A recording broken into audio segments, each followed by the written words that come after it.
Y'all social media people crazy. I seen so many people talking about look weight drain. I was, you know, like he gonna make weight, this, that, and the third. I was at weight on Tuesday. I didn't work out since Tuesday. I ate the day before the weigh-in. I made 147 easy.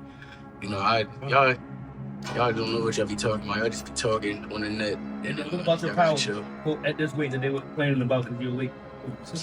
We've seen it, and I really was like just getting in my bag, getting in my groove for real. Like I said before.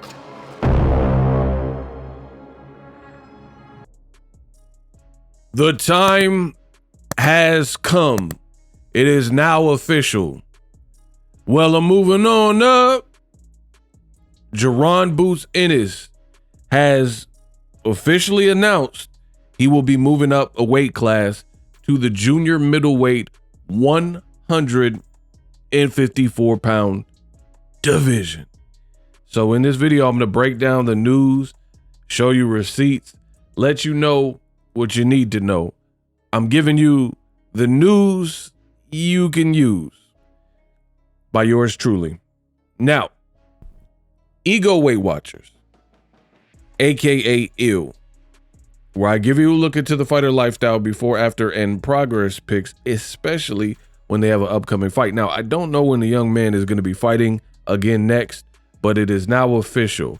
Now, Ego Weight Watchers, I've been doing this for decades and often imitated but never duplicated. You're getting it right here, right now, right? From the plug, the originator, the Dundada. Now, this was the picture that Boots Ennis posted, and the man looks huge for a welterweight, bro. Keep in mind, welterweight 147. So that means you weigh under 150 pounds on the scale. Now, I get it, rehydration and stuff. I've been telling you, I've been a fan of Boots for the longest. I actually put him on a lot of people. I remember distinctly Ego's Army, my man from Stockton, Jesse Carl, right? You'll see him in the chat. We were the only ones really pushing Boots early on. Like, no one really knew who he was. And I remember we were big fans telling people about it. That I can vouch for, right? Ego's Army is always ahead of the curve. So I've been a big fan of Boots for some time. I love the way he fights. He has the right mentality, you know, things like that. So let's get into what he said. He posted via social media, and I clipped it, but we'll go to his page. And it says, it is time. It's time. 154, y'all. Said this where the smoke is at, right? Let's have it then. 2X weight division champion, 4X time world champion loading, right? And he's like, you know, he's announcing himself. So it's official from the horse's mouth. This is not a secondary source, or, you know, Eddie Hearn at one point recently said it, and I made a video about it. So everything was accurate. The decision has been made. Again, been a fan of Boots. He looks huge for the division, and I've been saying that. And I gotta double down on something, because this is why, actually is one of the reasons why I'm the best in the business, and it's not even close. My reads are so immaculate when it comes to this boxing. You can't even doubt it anymore. I know the haters is mad. I know the haters like, man, Ego keep getting everything right. How he keep getting it right? I know y'all mad, but the information I provide on my channel is legendarily accurate. So for the last several fights, especially in general, I've told you Boots is a huge welterweight, but I noticed his last few fights, it looked like that weight cut was hard. Pretty much since he teamed up with Eddie Hearn, right? When he was doing the David Avocado fight week, when he was doing the fight week, it was supposed to be Cody Crowley, but he was injured, right? So we're talking David Avocado, his first fight with Eddie Hearn, right? That particular fight. I'm talking Karen Chukadzian, the rematch. This is the rematch. What? Right? That fight week. And then Stanionis. Boots was looking like that weight cut was whooping his butt, right? It was becoming harder and harder to make the weight cut. Now I made video where I was like, man, Boots is looking a bit drained, right? Looking a bit drained. It looking like it's getting harder and harder. And remember what I said? I said, these fighters, a lot of the youth, they're getting away with these insane weight cuts because they are young. But when you start getting to that 30-year-old mark, your body starts to change. You'll start to notice changes in your body. Metabolism will slow down. It's harder to keep weight off. You know what I mean? This is just like a natural progression. And I spotted this. Boots was born in 1997, so he is 27 years old. And I've been telling you guys this. I was like, man, he's not going to make it at welterweight, especially the closer he gets to 30. I said these things, and people are like, oh, you're hating. Boots makes the weight. He made the weight. Listen to what I'm saying. This new generation, a lot of them are doing these crazy radical weight cuts, and they have it down to a science, so they're able to do it. And they're young, so they're able to do it. Even Canelo, when Canelo was at 154, he was way bigger than 154 in his offseason, but he was able to make the weight. So be it. You know, it's legal. It's legal. And that's what people are doing. People are fully taking advantage of. All I have to do is step on this scale and hit a number. Then I can really do whatever I want, which it's different completely than the fighters of yesteryear. Like where you have Marvin Hagler, and he stayed his whole career at middleweight, and he can make the weight comfortably, and he's actually a middleweight. He didn't have to like, oh, I'm 230 pounds. And you're seeing in the UFC too. So it's not boxing. Alex Pereira, he has a video where he just stepped on the scale. He like almost 245. He like 243. But then he was making like 175, 185 and all this jive. That's what the game is. And I've been putting people on and telling people, some people, the Boots Ennis fan club was mad at me for saying this. And Boots himself kind of responded to a video I had put out from his last fight, right? And this was post-fight. See, I told you, I don't forget. I don't forget nothing. I remember. I made a video. I was like, man, Boots is looking kind of drained, right? And keep in mind, you can be drained and then be young and bounce back and rehydrate, and then you're good, right? So I said this for Crawford too. I'm undefeated. Just get it through your head. I'm the best in the business, and it's not even close. Remember, I was saying this. I was like, Crawford looks spent at the Errol Spence fight week, the grand arrivals, his face looking all sucked in. Guess what? People, because my prediction was wrong and he beat Errol Spence, they're like, I thought he was drained. But guess what Crawford did his very next fight? Moved up to 154, did one fight. Now he's moving up to 168. So my read was still accurate minus my fight prediction. Same thing with Boots. I've been like, yo, he's big. Now look at him. This is him right now, or whatever picture he decided to post. And you're seeing how big and brolic he looked, right?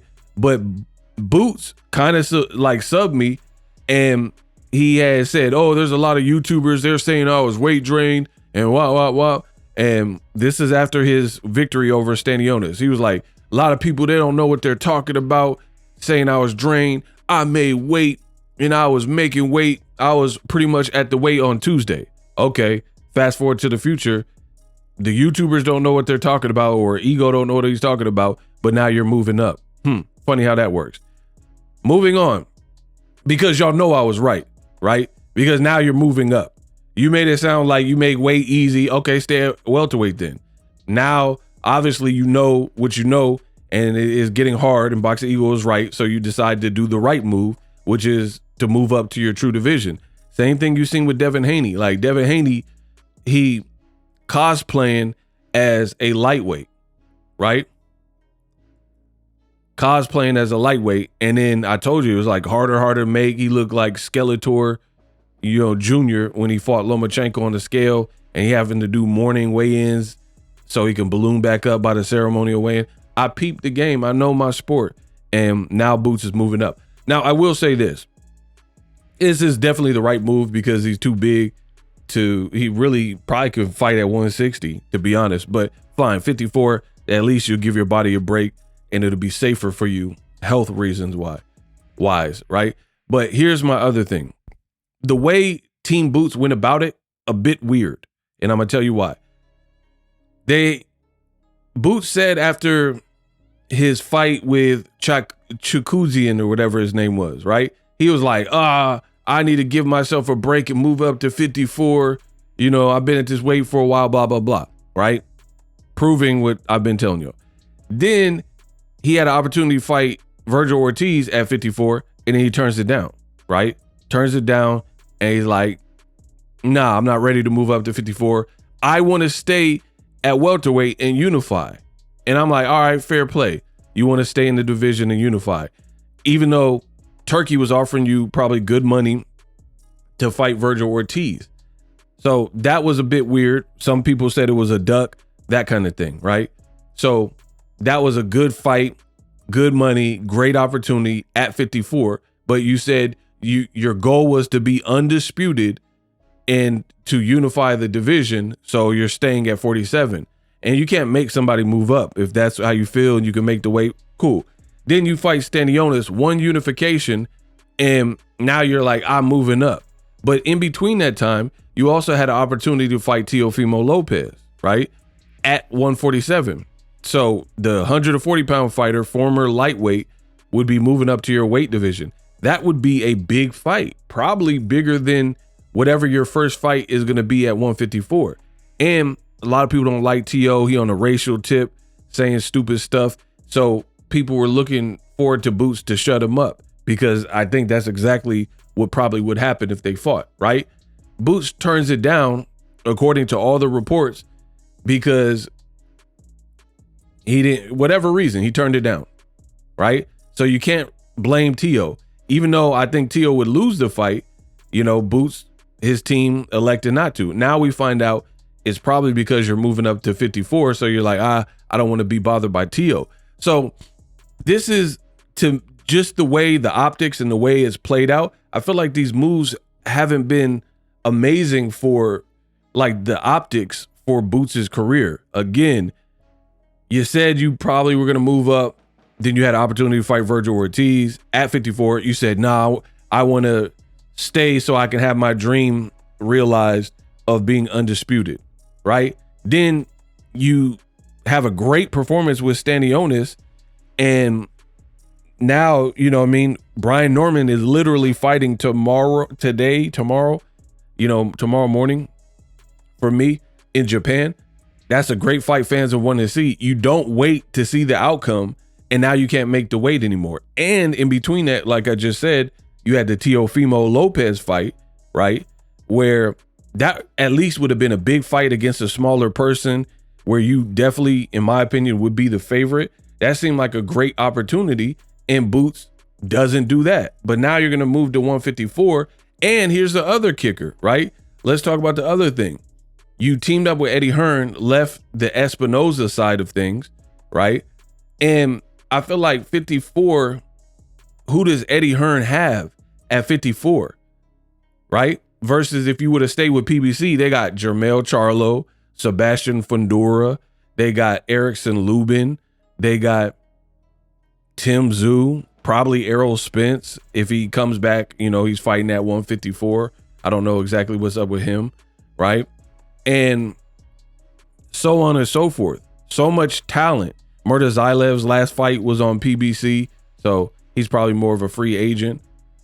Who are you going to fight for real? You know what I mean? Like that's the thing, is you teamed up with Eddie Hearn. Now you've made it official. You're moving up. I don't know who he has. I guess Charles Conwell, he just lost, right? Boachuk didn't look that great versus Mikkel Fox. That maybe that's somebody that they would explore. Virgil Ortiz is coming off a hand injury, but that's a Golden Boy fighter. So it's like you made this move to Eddie Hearn, and then, you know, I think Teofimo would have been a big fight and Virgil Ortiz would have been a big fight. But then you turn down these looks for different reasons, and then now all for you to move up. So I just feel like the timing on the decision has been weird. And then you look great versus Stanionis, and then now all of a sudden, look at the man, bro. He looked like 28 years later, right? You had a great performance, and then now you deem that making the weight is not something you're interested in anymore. So I just feel like the timing on the decisions for me has been a bit off for Jaron Ennis. Wish him the best. We'll see how it all plays out. But I personally probably would have liked for Boots to do one more fight at 47 if he had the opportunity to fight T.O., make the sacrifice one last time. That'll get your name popping. Now you're just moving up. Again, who are you going to fight? Who are you going to fight that's a realistic fight, not too dangerous at 154?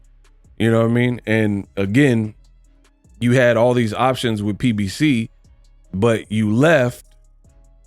What big fights are there for you at 54? I would have loved to have seen the Crawford fight, but we know Terrence Crawford, he not fighting at 54. He fighting Canelo. He ain't worried about Boots. He got a Canelo fight in September, and they just kind of made it official on Netflix or whatnot, Allegiant Stadium. So he's gaining weight. So the Crawford fight is not going on. Virgil Ortiz is recovering. So I just feel like the timing on Boots has been a bit weird.